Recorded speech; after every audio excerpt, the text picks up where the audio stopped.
Hello everyone, Pixel Pegasus here, and today I will be reacting to the Lies of P DLC Overture, which premiered during the Sony State of Play earlier this week. It was a huge surprise for me. I knew they were working on a sequel, but I did not expect to get DLC, and it will be dropping this summer, and I couldn't be more excited. It looks amazing. What I thought we'd do today is first watch the trailer in its entirety and then go through it snippet by snippet, and I will react to what I am seeing. Of course, I have seen this before. This is not a first time reaction. If you don't know about Liza P, it came out in 2023 and, in my opinion, was one of the best games that year, and that's saying a lot because 2023 was quite a year as far as gaming goes, but it's an original story. It's not part of a big franchise. So, in that sense, I think it was the most original game, even though, of course, it's very much based on From Software titles like Sekiro, uh, why am I blanking? Dark Souls, Elden Ring, Bloodborne, of course. I think it's probably the most akin to Bloodborne, in my opinion. But it sort of takes elements from all of those games and mashes them up and creates its own original thing. And it is set in the world of Pinocchio. Very original. Um, I actually, well, it's very much influenced by the story of Pinocchio, but obviously it's not like the Disney version. It's a lot darker. And there's a lot of lore and there's a lot more storytelling than your typical Souls-like. I actually ended up reading the Pinocchio book when I was heavily playing the game back in 2023, and Pinocchio is actually a sociopath. He is evil. Did you know he kills Gemini? He kills Gemini in the book in a fit of rage. He smashes him against the wall. Definitely not the Disney version, and it's actually Gemini's ghost that is his conscience. Pretty fucked up. Pretty fucked up. But yeah, if you are into Souls-like games, you will love Liza P, and this is going to be a prequel to the story. So let's just watch the trailer and enjoy.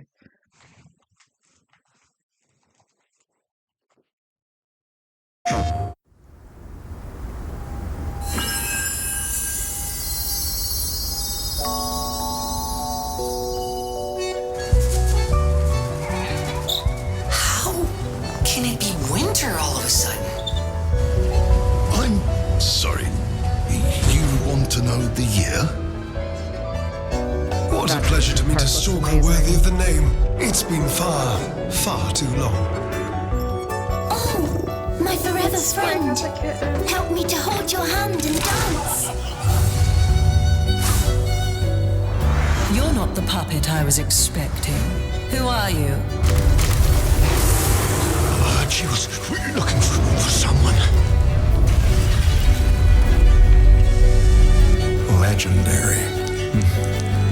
She stepped up only because no one else could.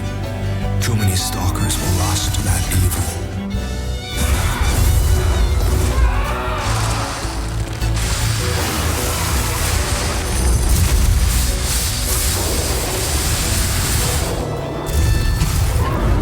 I'll do whatever it takes. Your survival is all that matters. Nothing else comes close, not even my life. I swear I won't be late. Not again.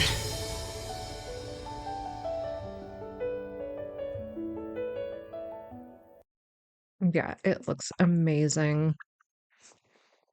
So yeah, we're gonna go through it. I'm gonna pause it, and we're going to discuss. I would also like to know from you guys who are fans of Lies of P, I assume. I assume that's why you're watching this. What is your favorite weapon in the game? And what is your favorite level or area in the game? My favorite weapon would probably be, I call it the pizza cutter, but it's the electric circular saw. I put it on a shorter handle. I love that you can customize the weapons in the game. It is so cool. And my favorite area would probably be the factory. I'm a big horror fan, and it was so spooky and creepy with all the mannequins and animatronics. Yeah, definitely. It was a bitch of a level to get through, but it was so much fun to explore at that factory. But all the levels are amazing. Let's go through the trailer now. I will do some commentary.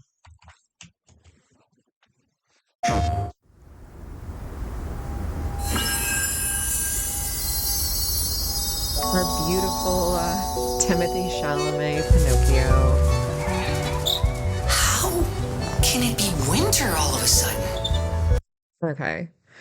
It's a little ironic that it's sort of set in a winter wonderland type environment. It's obviously Krat before all the shit went down, because it's a prequel and it's coming out in the summer. It's going to be a chilly summer. Now, I'm actually going to be sweating to death playing this. I shake and sweat a lot playing Souls-like games. But yeah, it is kind of ironic that it's set in winter and it's coming out in summer. You would have thought maybe they would have done a fall or a winter release, but I'm fine with it because I actually love winter. I know a lot of people find it depressing, but I think it's magical. And this looks I'm magical. sorry. You want to know the year? What a pleasure to meet a stalker worthy of the name. It's been Okay. Obviously, if you're a Baldur's Gate 3 fan, you recognize that voice. That is Neil Newbon. He does the voice of Astarion in Baldur's Gate 3, everybody's favorite. My favorite is actually Gale, but I do love Astarion, and I did end up in a relationship with him. I played as a half wood elf, half human. This is going to be the tangent, guys, just warning you. I'm going to talk about Baldur's Gate 3, and then I'm going to talk about how I have been a Neil Newbon fan for a very long time, way, way, way before he did video game voice acting. Um, what happened with my experience? Well, I'll just rewind. Okay, I played as a male wood elf human noble bard, and I was a man whore in the game. I romanced all the male characters. I bedded all the male characters except for Will. Couldn't get him. And I really wanted to marry Gale, but I decided I was going to let fate decide. And in Act 2, whoever put a ring on it first was who I was going to choose, and Astarion put a ring on it first. So didn't really like being in a relationship with him because it was like walking on eggshells, and he was so prickly and ornery, and it was all about him. And Gale worshipped the ground I walked on, and we had the most in common. But if I do another playthrough, I will marry Gale. I will insert some pictures of my experience in Baldur's Gate 3. But anyway, the speculation is that Neil Newbon will be voicing, it's hard to say this without spoilers, but a different iteration, an earlier iteration of Alidoro, who is the character with the wolf dog mask. Eugenia, is that how you say her name? I have such a problem with her. I keep wanting to call her Evgenia. Eugenie's brother. Yeah. Eugenie is the woman who upgrades your weapons in Hotel Krat. But yeah, that's the speculation about the character he's playing. We'll see. We don't know for sure. I love that there's a woolly mammoth right there. Um, I really hope they bring them back someday through DNA. I think we have the power to do that. Um, my favorite stuffed animal as a kid was a woolly mammoth. Don't know why you guys would want to know that, but yeah, this is a tangent. Neil Newbon used to be on a British soap I watched called Hollyoaks. He was a villain named Simon Walker, and he was sort of the antagonist to my favorite character, Brendan Brady, who was sort of an Irish gangster with severe internalized homophobia who was abused by his father in every way, which made him lash out in his own relationships in a violent way. It was a domestic violence gay storyline. I don't really remember why Neil Newbon's character had some sort of vendetta against Brendan, but it was definitely sort of like a cat and mouse sort of game, and there was some sexual stuff between them too. I'm not going to go into that, but there was a scene that sort of scarred into my memory that was sort of a non-consensual sex scene that was very disturbing. That was on Hollyoaks After Dark, which was a sort of more adult version of Hollyoaks that aired later at night, because that stuff would definitely not fly on like 7 o'clock television. But anyway, I was a big fan of him on that show, and me and some other fans put together a little fan book wishing him luck on his future endeavors after his character was killed off the show. I I think he was pushed onto train tracks and died. It's a little fuzzy. It was a very long time ago. God, it was probably near 15 years ago, a very long time ago. So I have been a fan of his for a long time. And of course, I love him in Baldur's Gate 3. Still waiting for my Astarion Funko Pop to come in the mail because Amazon canceled my order. Amazon. Anyway, that was my tangent. Sorry guys, I had to speak about that because I love Neil. And you should check out his channel because he is a gamer too, and he is doing a full playthrough of Baldur's Gate 3 with his friend Tom, and it's very fun and enjoyable to watch. Again, I'll insert some of my adventures, screenshots of my adventures in Baldur's Gate, but obviously I love that game too.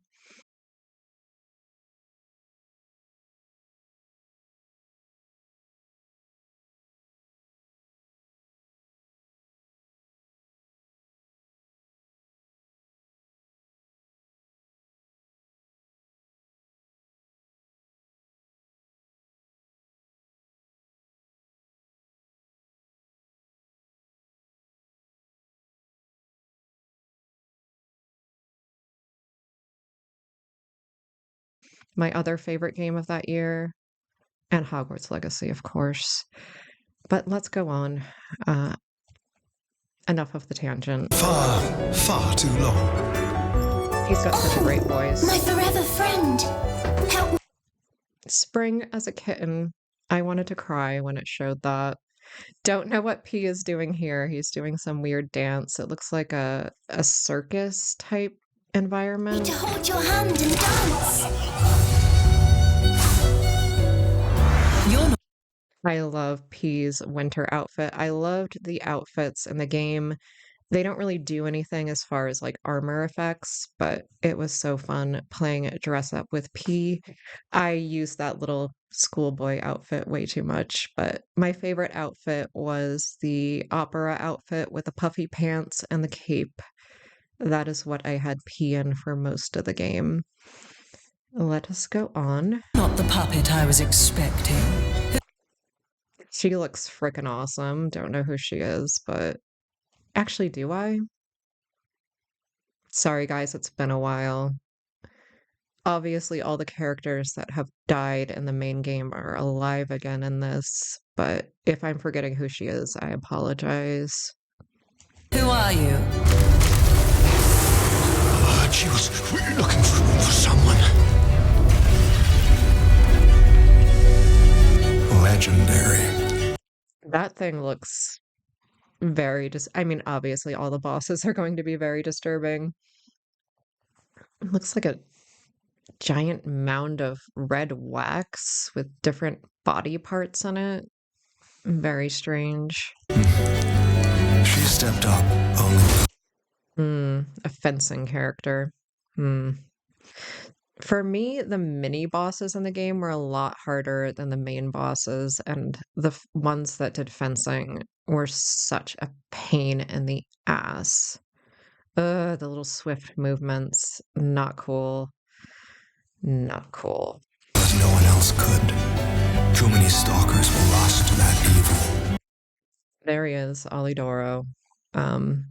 Very, I mean, again, I don't want to give away spoilers, although if you're watching this, I assume you've played the main game, but again, if you haven't, I don't want to spoil it for anybody, but I assume he's going to be good. Let's just put it that way in the prequel. Um, but yeah, his character design was one of my favorites. It looks like P is kind of summoning him with a bugle or some sort of trumpet instrument.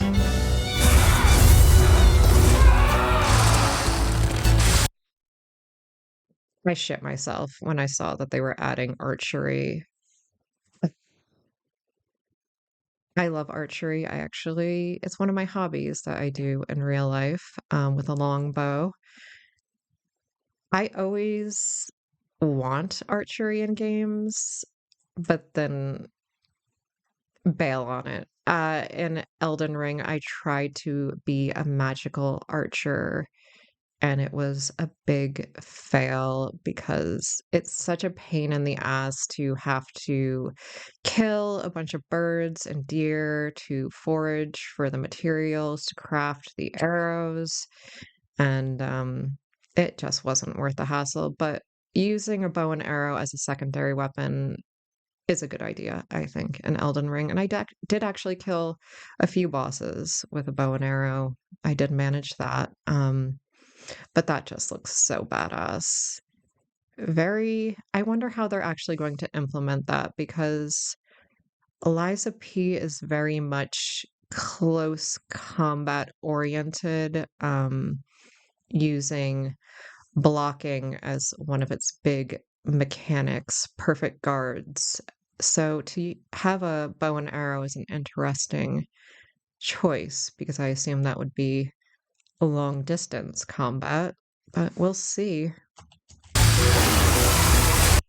That shark boss did look a little ridiculous, though. Like, where the hell did that? Why is there a flying shark? That makes no sense. It doesn't really fit in with any of the themes of the game, but okay. Oh no. Looks like there's some kind of stone golem. That'll be fun. Hopefully he's slow moving. I'll do whatever it takes. Your survival is all that matters. Nothing else comes close, not even my life. I swear I won't be late. Not again. Yeah, obviously the gameplay they're showing is basically cinematic effects. That's not what the actual gameplay looks like. They don't show any gameplay in the trailer, but we know what the gameplay is like in the main game. Some things you should know. You do have to own the base game to play the DLC. I assume maybe your stats will carry over even though it is a prequel, and it will be available on every system that the original game came out on, so PS5, PS4, PC, and Xbox. So you don't have to worry about that. Was there anything else in the trailer? No, just cool ending screen. But yeah, I was totally shocked when this dropped. Definitely the thing I was most excited about at the Sony State of Play. It looks incredible. Definitely going to be playing it. If you aren't familiar with my channel, I do indie pixel art games. I do playthroughs of them and demo showcases of games like that. Mostly RPGs. I am an RPG girl. If you want to stick around, I will be doing a pixel art Souls-like actually on the channel. Don't have a release date yet, but it's called Ruby Knight, and I have a demo of that on the channel if you want to check it out. It is a Souls-like boss rush game, and it was a whole lot of fun playing it. But my reaction videos are just for things I like, games I like beyond that realm. Yeah, I hope you enjoyed discussing and watching that with me. It was only a minute and 30 seconds, so there's not much to talk about, but visually it looks stunning. I love the world of Liza P, and I'm going to be having a very fun summer playing it. Um, yeah, it looks great. Love the Winter Wonderland aspect. It looks like it's going to have a bit of a circus theme. There's an amusement park. The bosses, mm, they did look a little ridiculous, especially the flying shark, but I'm sure it's going to be fantastic. Um, if you're afraid to play Souls-like, don't be. It's so much fun. And yeah, we all suck at the boss fights for our first few tries, unless we're like some savant at Souls-like. But it's all about memorizing the move sets and just getting good. And with Liza P, you can utilize specters to help you fight, and you can use throwables, which are very handy. It's really only as hard as you make it. If you're a purist and don't want to use anything to aid you, yeah, you're probably going to have a tough time, but you don't have to have a tough time. You can utilize those things, and it's not cheating. It's not playing the game right. I can't stand people who think that way. Those things are in the game for a reason. They're part of the game. You're just utilizing something that the game is giving you. So, to all the purists out there, it's part of the game. It's part of the damn game. So, don't judge other people for playing the way they want to play, especially when it's given to you, you know? And actually, the specters are a pretty big part of the game because they have the cubes, the gem, I forget what they're called, the cubes that can give the specters different abilities and revive them and so on. But yeah, I can't wait to dive back into Liza P. I started playing again recently because I am so excited about this and I want to get back into that world before I play the DLC. So stay tuned for Liza P. Overture arriving this summer. Can't wait. Looks amazing. I'll talk to you guys later with another reaction video when something interesting happens. See you then. Bye, guys.